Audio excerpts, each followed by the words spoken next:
የአማራ ፋኖ ብሔራዊ ንቅናቄ ምስረታን አስመልክቶ የተሰጠ መግለጫ ጥር 9 ቀን 2018 ዓመተ ምህረት እነሆ ዛሬ ጥር 9 ቀን 2018 ዓመተ ምህረት ኢትዮጵያንና ቀጠናውን የሚያተራምሰው የብልጽግና ቡድን እስትንፋስ የሚፈልቅበትን ሸለቆ የሚዘጋ ታሪካዊ ውሳኔ ወስነናል። ጓዶቻችን ለከፈሉት መስዋዕትነት የሚመጥን ተልኮን መከወን ግዴታችን የሆነ እኛ የአማራ ፋኖ አደረጃጀቶች አመራሮች የአብይ አህመድ የስልጣን ዕድሜ የሚበቅልበትን ንቃቃት በፍጹም ወንድማማችነት እና አንድነት ደፍነነዋል። የአማራ ትግል አንድ ይሆን ዘንድ የአማራ ፋኖ ብሔራዊ ኃይልና የአማራ ፋኖ ህዝባዊ ድርጅት አመራሮች ድፍረትን፣ ወደ ሰፊነትን፣ ቆራጥነትን እና ለህዝብ መታመንን በሚጠይቀው ታሪካዊ ውሳኔያችን የፋኖን አንድነት እውን ማድረግ ችለናል። ለመላው የአማራ ህዝብ እንዲሁም ለመላው ኢትዮጵያውያን እንኳን ደስ ያላችሁ፣ እንኳን ደስ ያለክ። አንድ መሪ፣ አንድ ድርጅት ሰይመናል። አሁን ወደ ስትራቴጂካዊ ግባችን የሚወስደን ምዕራፍ ወለል ብሎ ተከፍቷል። ሜዳውም ፈረሱም በእጃችን ሆኗል። እንደ ብዙዎቹ ነባር የዓለም ስልጣኔዎች ሁሉ ለረጅም ዘመናት በታሪካዊ መሰናክሎች ያልተደናቀፈ ቅብብሎሽ ያለው የግርማዊ ትናንት የታሪክ ባለቤት የሆነው የአማራ ህዝብ እንዲሁም ሀገራችን ኢትዮጵያ ከመቶዎች ለሚበልጡ ዓመታት በተለይም ከመካከለኛው ዘመን ጀምሮ የስልጣኔ ግጭት በወለደው የትውልዶች ጦርነት እየተፈተኑ ይገኛሉ። በዘመናዊው ታሪካችን በቀጥታ አማራን ኢላማ ያደረገው ተከታታይ ዘመቻ በውስጣዊ ድክመቶቻችን አግዞ ሁሉንም ህዝቦች በተገቢው መልኩ አሳታፊ ባልሆነ የአሸናፊዎች ስርዓት ሀገራችን ያልተረጋጋና የመፍረስ ስጋት ያለባት ሀገረ መንግስት ሲያደርግ ህዝባችንንም ለከፋ የመጥፋት የህልውና አደጋ አጋልጦታል። ይህንን በራሳችን ወገኖች ኢትዮጵያውያን ባለቤትነትና ቅጥረኝነት የሚመራ ውስብስብ ሀገራዊና ህዝባዊ አደጋ ለመረዳትና የጋራ መግባባት ለመፍጠር ብሎም መፍትሄ ለማበጀት ብዙ ማገዶ ፈጅቶብናል። የአማራ ህዝብ ራሱን በመዘንጋትና ሀገሩን በማስቀደም እየኖረ በራሱም ሆነ በሀገሩ ላይ የተፈጠረውን ታላቅ ተቃርኖ በጊዜው ባለመረዳቱ ራሱን ያገኘው ሀገሩን ተነጥቆ ሀገር አልባ ሆኖ እንዲሁም መንግስት መር በሆነ የዘር ማጥፋት በከፋ የመጥፋት አደጋ ውስጥ ሆኖ ነው። በእርግጥ አማራው በመጥፋት ላይ ያለ ህዝብ ነው።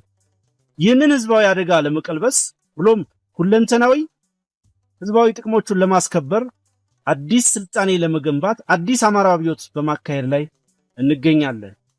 የዚህ ህዝባዊ ቁጣ መነሻ ምክንያት የህልውና አደጋው ቢሆንም አደጋውን ከመቀልበስ ባሻገር ግዙፍ ራዕይ የቀነበበ ህዝባዊና ሀገራዊ እንዲሁም ቀጠናዊና ዓለም አቀፋዊ መሻቶችን ቀርጿል። የአዲሱ የአማራ ሊቅ ራስ ጠል እሳቤና ባህል የህዝባችን ፖለቲካዊ ድብታና ራስን ማግለል፣ በጥገኝነት በራስ ህዝብ ላይ የመቆመር ዝንባሌ፣ ያልተደራጀና የማይተማመን ፖለቲካዊ ማህበረሰብ መፈጠር በአጭር ጊዜ አገዛዙን በማያንሰራራበት ደረጃ ማዳከም ተችሏል። የአገዛዙን ጀነራሎች የጦር አዛዥነታቸውን ረስተው ምላሳቸው ብቻ የቀራቸው ተራ ካድሬዎች አድርገናቸዋል። የትግሉ የመጀመሪያው ምዕራፍ በድል በመጠናቀቁ የአገዛዙ ሰራዊት እየፈራረሰ በመሆኑ ፋኖ ወደ ተተኪ ሰራዊትነት ማደግ ስላለበትና ፖለቲካውን አደራጅቶ መምራት በማስፈለጉ አንድ የፋኖ አደረጃጀት ለመፍጠር በተደጋጋሚ ጥረቶች ተደርገዋል። በሂደቱም የትግሉ የእድገት ደረጃ የራሱን ድርሻ የሚወስድ ቢሆን ነባር የተቃርኖ ቅኝቶች እና ሰራጊ የፍላጎት ቡድኖች ጣልቃ ገብነትና መርዛማ የጠላት እጆች ዋና ፈተናዎቻችን ነበሩ። እነዚህን ውስጣዊ እና ውጫዊ ችግሮቻችንን ተቋቁመን በዚህ የተባረከ ቀን ዛሬ የአንድነት ሪባን ተቆርጧል። አንድ ሆነናል። በድጋሚ እንኳን ደስ ያለ። በዚህ የአደረጃጀት አንድነት የአማራ ትግል ነባርና ብልሹ ራስ ጠልና በታኝ እሳቤና አሰላለፎችን አሸንፏል። ረግረግን በብሔራዊ ንቃቱ ተሻግሯል። በሰራዊቱና በደጀኑ ህዝብ ውስጥ ሲብሰለሰል የኖረውን ጥያቄ መልሷል። በአማራ አንድነት ላይ የነበሩ የተሳሳቱና አሉታዊ ምልከታዎችን አርሟል። ዛሬ የአማራ ፋኖ ብሔራዊ ንቅናቄ ሲመሰረት በቀደሙ የአደረጃጀት አንድነት የማምጣት ሂደት ወቅት የታዩ ድክመቶችና ክፍተቶችን በማረም እንዲሁም የሁሉንም ባለድርሻ ተሳትፎና ትምምን በመፍጠር ጭምር ነው። ይህ ውህድ ድርጅት የዓላማና የአስተሳሰብ አንድነት ላይ የተመሰረተ ነው። በዚህም ድርጅታችን የሚመራበት ርዕዮተ ዓለም የአማራ ብሔርተኝነት ሲሆን ይህም የወቅቱን የህልውና ትግል ከማሸነፍ ጀምሮ በዘላቂነት የህዝቡን ህልውና እንዲሁም ማንነቱን በማረጋገጥ መብትና ጥቅሞቹን ለማስከበር የምንታገልበት የአስተሳሰብ ቅኝት ይሆናል። የአማራ ብሔርተኝነት በራስ በቅነት ሁለንተናዊ ውስጣዊ አቅምን በመገንባት በሀገራዊ ዲሞክራሲያዊ አንድነት ማዕቀፍ ውስጥ የህዝባችንን ህልውና በማረጋገጥ መብትና ጥቅሞቹን በማስጠበቅ የሌሎች ኢትዮጵያውያን የቡድንና የግለሰብ መብቶች የሚከበርበት ስርዓት በማንበር በፍትሃዊና ሰላማዊ አብሮነት የሀገር ቀጣይነት ለማረጋገጥ የሚተጋ ነው። በርካታ ቀናትን በወሰደ ጥልቅ ፖለቲካዊ ውይይቶች ቅንነትና ወንድማማችነትን ያስቀደመው የድርጅታችን ምስረታ ሂደት በርካታ ምዕራፎችን ያለፈ ነው። የመግባቢያ ቃል ኪዳን ሰነድን በመፈራረም የተጀመረው ሂደት የድርጅቱን የመመስረቻ ሰነድ ህገ ደንብ በማጽደቅና ከፍተኛ አመራሩን በመሰየም በስኬት ተጠናቋል። በዚህም መሰረት አርበኛ ዘመነ ካሴ የአማራ ፋኖ ብሔራዊ ንቅናቄ ሊቀመንበር፣ አርበኛ መከታው ማሞ ተቀዳሚ ምክትል ሊቀመንበር፣ አርበኛ ሀብቴ ወልዴ ምክትል ሊቀመንበር ለወታደራዊ ጉዳዮች፣ አርበኛ ሄኖክ አዲሴ ምክትል ሊቀመንበር ለፖለቲካዊ ጉዳዮች በማድረግ ሰይሟል። እንዲሁም የአማራ ፋኖ ብሔራዊ ንቅናቄ ከታች ለተዘረዘሩት መምሪያዎች አመራሮችን መድቧል። በዚህ መሰረት ወታደራዊ አዛዥ ብርጋዴር ጀነራል ተፈራ ማሞ፣ ምክትል ወታደራዊ አዛዥ አርበኛ ምሬ ወዳጆ፣ ምክትል አዛዥ ለወታደራዊ አስተዳደር አርበኛ ዝናቡ ልንገረው፣ ወታደራዊ ስልጠና መምሪያ አርበኛ ሳሙኤል ባለድል፣ ልዩ ዘመቻ መምሪያ አርበኛ ድርሳን ብርሃኔ፣ ዘመቻ መምሪያ ካሳምነው እዝ ለሚወከል ጓድ፣ የፖለቲካ መምሪያ አርበኛ ጌታ ስራደ፣ አደረጃጀት መምሪያ አርበኛ ምንተስኖት ወንዳፈራው፣ የድርጅት ጽህፈት ቤት አርበኛ አስቻለው በለጠ፣ የህዝብ ግንኙነት መምሪያ አርበኛ ስረስ ማረዳምጤ፣ የህዝብ አስተዳደር መምሪያ አርበኛ ዘመነ ምረት፣ ፋይናንስና ግዢ አስተዳደር መምሪያ አርበኛ አሻግሬ ባየ፣ ፖሊሲና ስትራቴጂ አርበኛ እስክንድር ነጋ፣ አጋርነትና ትብብር መምሪያ አርበኛ አበበ ፋንታው፣ የውጭ ጉዳይ መምሪያ እንዲሁ ከአሳምነው እዝ ለሚወከል አባል ምደባ ሰጥቷል። በዚህ ታሪካዊ ዕለት የአማራ ፋኖ ብሔራዊ ንቅናቄ ቀጣዮቹን ቁልፍ መልእክቶች ያቀርባል። አንደኛ፣ መልእክት ለድርጅታችን ሰራዊት። ከፍተኛ መስዋዕትነት እየከፈልክበት ያለው ትግል ፍሬ እንዲያፈራና የተሟላ አሸናፊነት እንዲረጋገጥ የአደረጃጀት አንድነት የግድ እንደሆነ በተደጋጋሚ የተነሳው ሐሳብ ተገቢውን መልስ አግኝቶ የፋኖ አንድነት ተበስሯል።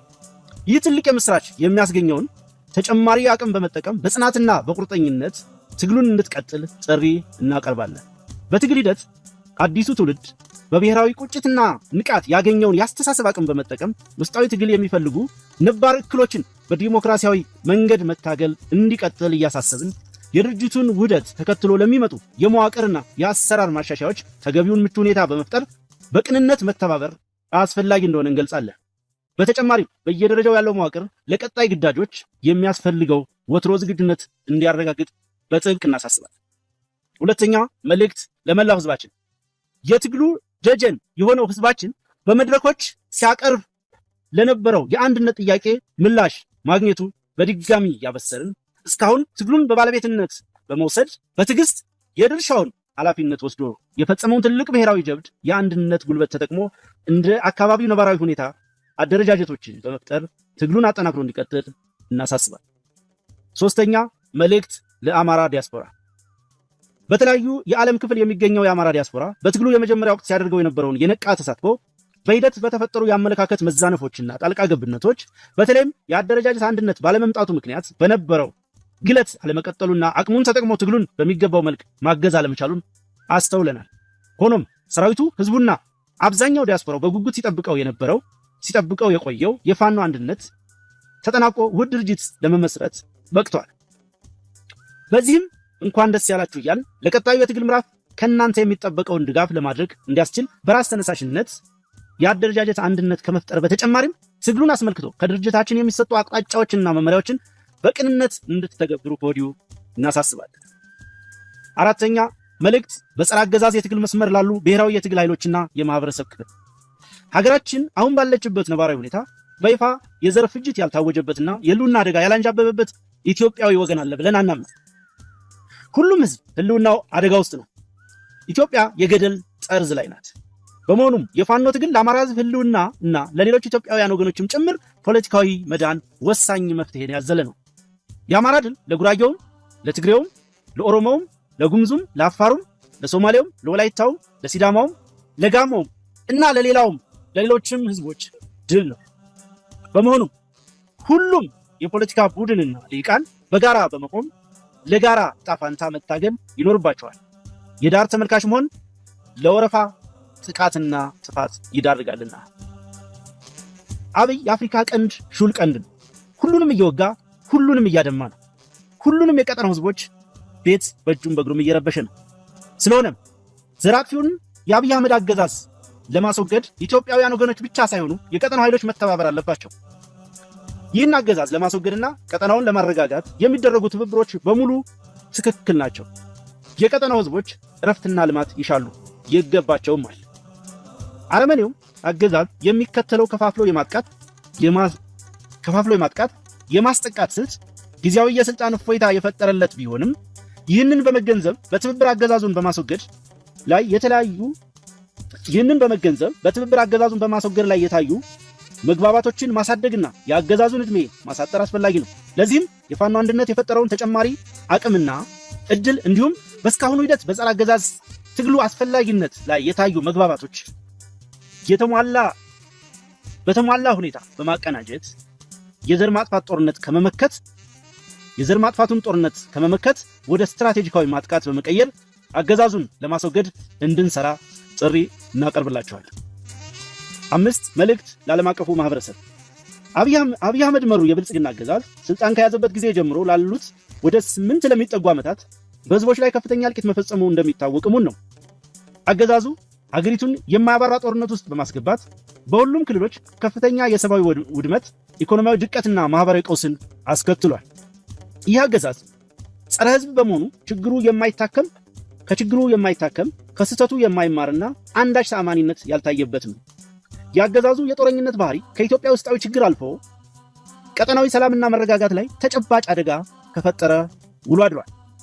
አገዛዙ በአማራ ህዝብ ላይ ያወጀው የዘር ማጥፋት ጦርነትና የተከተለው የህልውና አደጋ ጦርነቱን ከመቀልበስ ውጭ ሌላ አማራጭ ባለመኖሩ ፋኖ በህዝባዊ የትግል መስመር አገዛዙን ላለፉት 30 ወራት እየታገለ የሚገኝ ከፋኖም በተጨማሪ ሌሎች ጸረ አገዛዝ ብሔራዊ ኃይሎች በዚህ ህዝባዊ የትግል መስመር ውስጥ የህዝባቸውን ሁሉና ለማረጋገጥ በትግል ላይ ይገኛሉ። ይህንን ህዝባዊ ሀገራዊ ብሎም ቀጠናዊ አደጋ ማስወገድ፣ የህዝብን ደህንነት ማረጋገጥ ብሎም ተራዛሚ ቀጠናዊ ጦርነቶችን ማስወገድ ዓለም አቀፉ ማህበረሰብ ትኩረት የሚሰጠው ጉዳይ እንደሆነ እናምናለን። ከዚህም በመነሳት ጸረ ህዝብና ጸረ ሰላም ለሆነው የብልጽግና ኃይል የሚደረገውን ድጋፍ በማቆም እንዲሁም አስፈላጊውን ጫና በማድረግ የአገዛዙን የጥፋት አቅም በማሳጣት እንድትተባበሩ ጥሪ እናቀርባለን።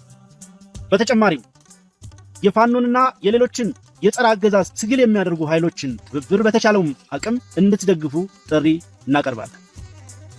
ሙሉ መዋቅራችን ከመቼውም ጊዜ በተለየ እናንተን ለመቀበል ዝግጁ መሆኑን እናረጋግጣለን። የአማራ ፋኖ ብሔራዊ ንቅናቄ ለድርጅታችን ምስረታ ስኬት ለተጉ ሁሉ የላቀ ክብር ያለው መሆኑን እየገለጽ በተለይም ለመላው የአማራ ህዝብና ለሀገር ወዳድ ኢትዮጵያውያን ለማይቋረጠው ልባዊ ድጋፋችሁና ለምክራችሁ ለግሳጼያችሁ እናመሰግናለን። ልፋታችሁ ይህንን አንድነት ወልዷል። ለመላው የፋኖ አባላት ለፍጹም ንጹህ ጓዳዊ ግፊታችሁና አንድነት ናፋቂነታችሁ እናመሰግናለን። የእናንተ የቀን ከሌት ጉትጎታና ውትወታ ባይኖር ሰንፈን የምንዝል አንታጣም ነበር። ደማችሁም ግፊታችሁም ይህንን አንድነት ወልዷል። ለመላው የሁለቱ ድርጅት አመራሮች በተለይ በዚህኛው የአንድነት ሂደት ላሳያችሁት አመራርና ቁርጠኝነት ከፍተኛ ክብርና ምስጋና ይገባችኋል።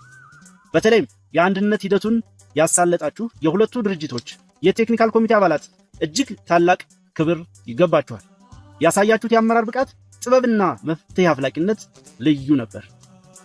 ሂደቱን ለታዘቡ ሽማግሌዎች በልዑል አስፋወሰን አስራተ ካሳ የሚመራው እና አምባሳደር ብርሃነ መስቀል ነጋ እና ሻለቃ ዳዊት ወልደ ጊዮርጊስን ጨምሮ 7 አባላትን ያካተተው የታዛቢዎች ቡድን ሂደቱን በገለልተኛነት በመከታተል ቴክኒካል ኮሚቴው በጠየቃቸው ጊዜ ሁሉ ደግሞ የመፍትሄ ሐሳብ በማቅረብ ላደረጉት አስተዋጽኦ ታላቅ ክብርና ምስጋና እናቀርባለን። በመሆኑ ሁሉም የፖለቲካ ቡድንና ልሂቃን በጋራ በመቆም ለጋራ ዕጣ ፈንታ መታገል ይኖርባቸዋል።